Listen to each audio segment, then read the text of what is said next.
Okay, so ito naman yung example natin sa else statement. So, yung else statement naman, kapag false yung if natin, pag wala na tayong ibang else if na condition, pupunta siya sa else. So, ayun yung example. So, i-run natin. Pupunta siya sa else, di ba? Kasi false to. 20 is less than 18. So, false yun.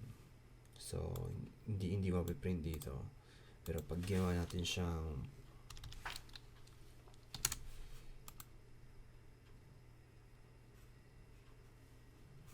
shit. Okay, so yan, magiging false na to. So, dun sa else pupunta yung ano, kapag wala dito sa if condition, pupunta siya sa else. So, ayun, dun na tayo sa next tutorial.